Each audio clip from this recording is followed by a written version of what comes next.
اعوذ باللہ من الشیطان الرجیم بسم اللہ الرحمن الرحیم الحمدللہ رب العالمین الصلاة والسلام علی اشرف الانبیاء والمرسلین وعلی اہل بیتہ الاطیبین الاطہرین اما بعد۔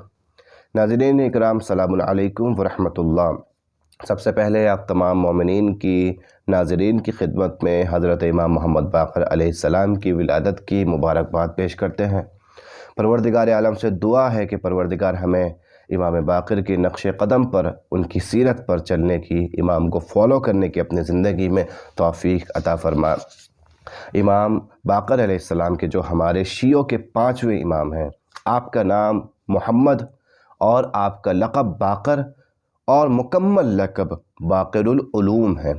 باقر کہتے ہیں شگافتہ کرنے والے کو، کھولنے والے کو۔ باقر العلوم یعنی علم کو شگافتہ کرنے والا، علم کو لوگوں کے لیے واضح کرنے والا۔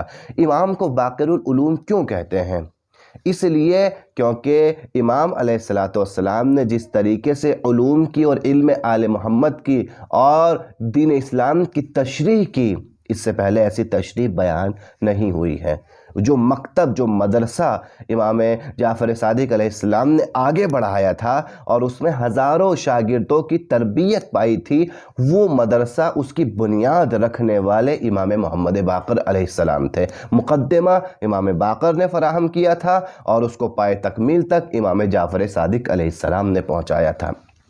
لہٰذا امام علیہ السلام ابتدا میں بچپن امام کا اس حالت میں گزرا ہے، ان حالات میں گزرا ہے کہ جب آپ نے کربلا کا ماحول دیکھا، آپ کی آنکھوں میں کربلا بسی ہوئی ہے، لہٰذا آپ کی سیرت پر بھی، آپ کے کردار پر بھی کربلا حاوی نظر آتی ہے پوری زندگی میں، اور اس کی طرف اشارہ آپ کی وصیتیں کرتی ہیں۔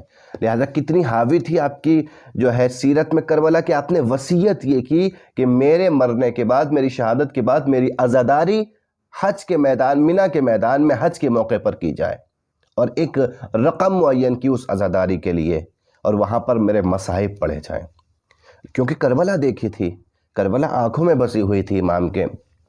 بڑی بافضیلت شخصیت ہے امام محمد باقر علیہ السلام کی شخصیت۔ واقعاً بہت کم معرفت ہم تک امام محمد باقر کی پہنچی ہے، اور ہم نے بہت کم جستجو کی ہے امام باقر کے بارے میں، لیکن اگر ہم دیکھیں تو یہ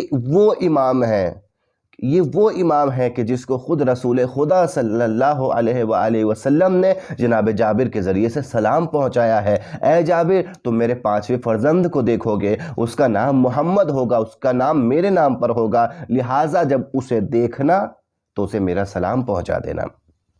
جناب جابر علیہ السلام جب دیکھتے ہیں امام محمد باقر علیہ السلام کو، پاس بلاتے ہیں، اور اس کے بعد پاس بلانے کے بعد میں امام کے اندر جب وہی نشانیاں، وہی علامتیں اور وہی چیزیں دیکھتے ہیں کہ جو رسول خدا میں دیکھی تھی، تو سلام امام کا پہنچاتے ہیں جناب جابر کو، سلام پہنچاتے رسول خدا کا جناب جابر امام باقر علیہ السلام کو۔ یہ سلام پہنچانا کم فضیلت نہیں ہے، تمام کائنات چاہتی ہے کہ رسول کی خدمت میں اپنے سلام کو پہنچا دے، اور رسول جابر سے یہ چاہتے ہیں کہ جابر میرا سلام امام باقر کی خدمت میں پہنچا دے۔ واقعاً یہ امام باقر کی فضیلتوں کے لیے کافی ہے، اور آپ دیکھیں کہ کس کس طریقے سے کوشش نہیں کی گئی اماموں کی توہین کرنے کی، کس کس طریقے سے کوشش نہیں کی گئی اماموں کو زمانے میں جو ہے بدنام کرنے کی، معاذ اللہ۔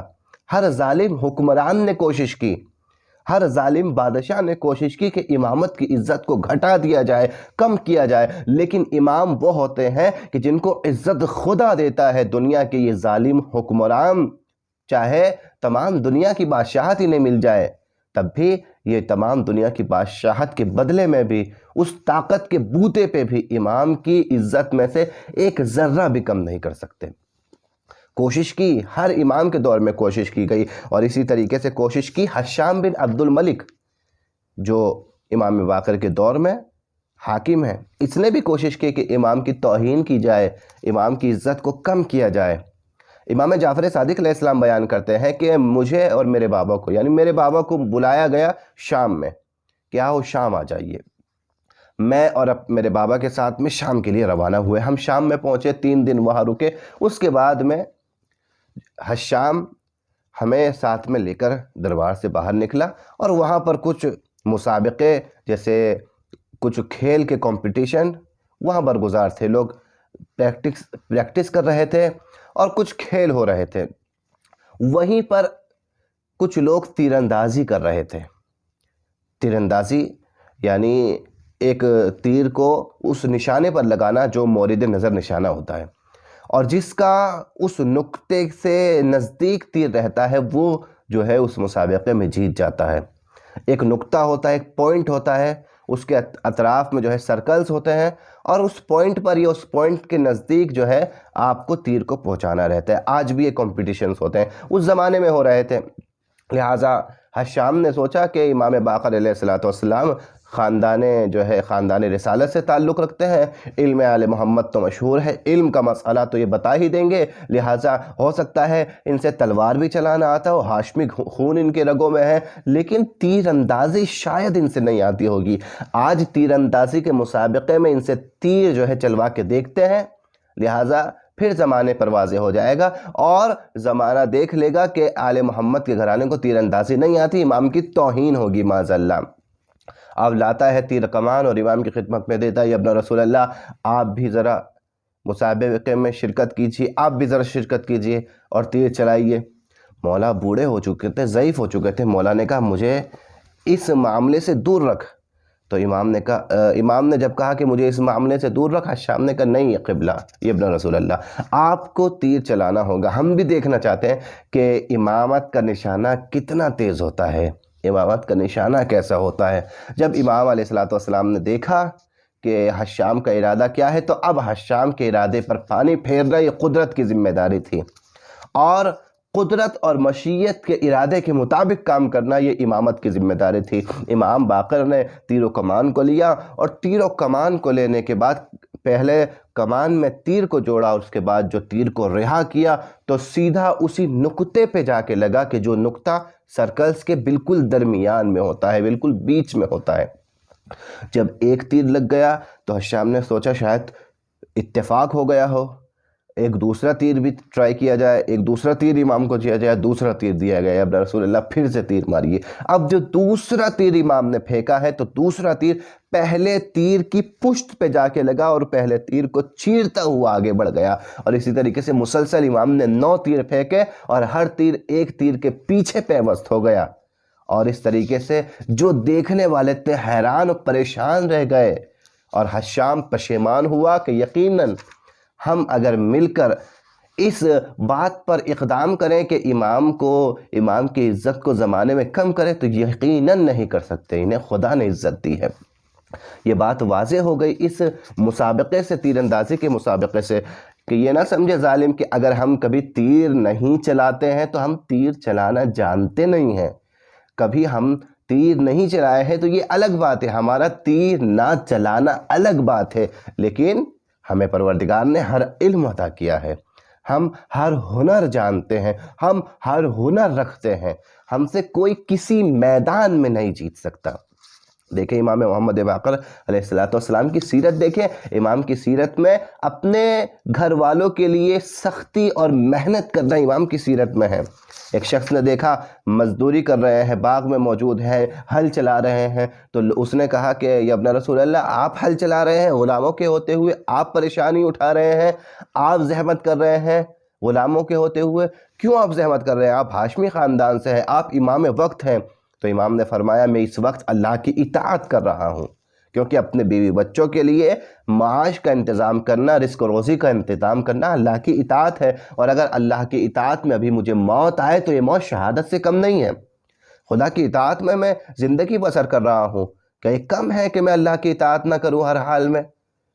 جس وقت یہ سنا اس شخص نے پشیمان ہوا، اور واقعاً درس ہے ہمارے لیے کہ ہم اپنی زندگی میں محنت سے پیچھے نہ ہٹے۔ یہ امام باقر علیہ السلام کی سیرت ہے۔ اور آخر میں امام کی حدیثوں میں سے 1-2 حدیثیں آپ کی خدمت پہ پیش کرتے ہیں، تاکہ اس ولادت کے ذریعے سے ہم امام کی حدیثوں کو بھی اپنی زندگی میں سمجھ سکیں۔ بسم اللہ الرحمن الرحیم۔ الکمال کل الکمال التفقہ فی الدین والصبر علی النائب والتقدیر المعیشہ۔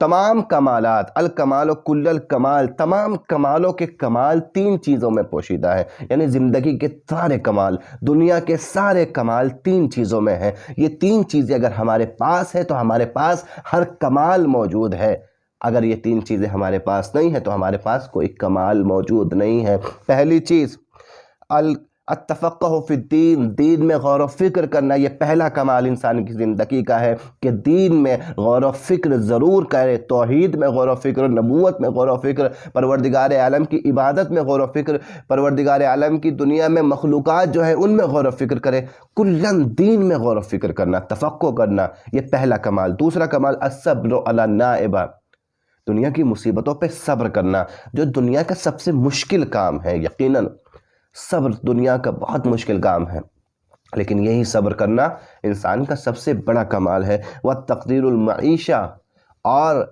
معیشت اور اندازے کے مطابق خرچ کرنا، اندازے کے مطابق خرچ کرنا یعنی جتنا پروردگار عالم نے عطا کیا ہے اس مطابق انسان خرچ کرے، اور اپنے خرچ کے لیے، اپنی زندگی میں روزمرہ کے خرچوں کے لیے ایک اس کے پاس برنامہ، ایک شیڈیول ہونا چاہیے کہ پروردگار عالم نے کتنی نعمتیں مجھے دی ہیں، کیا رزق دیا ہے اور مجھے کیسے خرچ کرنا ہے۔ یہ 3 چیزیں تمام کمالات اپنے اندر رکھتی ہیں۔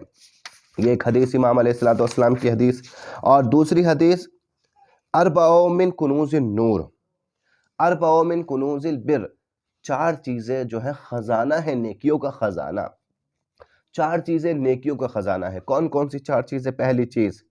پہلی چیز حاجت کو پنہان رکھنا، اپنی حاجت کو، اپنی ضرورت کو چھپا کے رکھنا، یہ پہلا نیکی کا خزانہ ہے، کیونکہ ہم جانتے ہیں کہ خزانہ ہمیشہ چھپایا جاتا ہے، اور حاجت خزانہ ہے، اپنی حاجت، اپنی دعا ایک خزانہ ہے، اس خزانے کو بھی چھپایا جائے۔ پہلا خزانہ کیا ہے نیکی کا؟ حاجت، ہماری حاجت، ہم کیا چاہتے ہیں خدا سے۔ دوسرا خزانہ صدقہ، صدقہ بھی ایک خزانہ ہے، دیا جائے کسی کو تو چھپا کے دیا جائے، یہ صدقہ ایک خزانہ ہے۔ تیسرا خزانہ کیا ہے؟ اپنی مصیبت کو، اپنے درد کو چھپانا، یہ درد، یہ مصیبت، یہ بھی ایک خزانہ ہے۔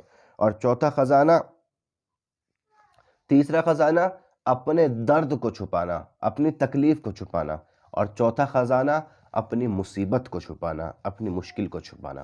یہ 4 چیزیں خزانہ ہیں۔ کون کون سی؟ اپنی حاجت کو چھپانا، صدقے کو چھپانا، اپنے درد و تکلیف کو، اور اپنی مصیبت کو چھپانا۔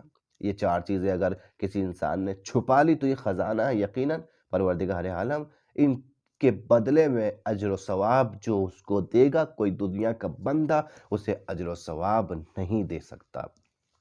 آخر میں پروردگار عالم سے دعا ہے کہ پروردگار ہمیں توفیق دے کہ ہم امام باقر کی سیرت پر عمل کرنے والے بن جائیں، ان کی زندگی کو پڑھیں، ان کی زندگی کی معرفت، ان کی معرفت حاصل کریں، اور ان کے مطابق اپنی زندگی کو گزارنے کی ہر ممکن کوشش کریں انشاءاللہ۔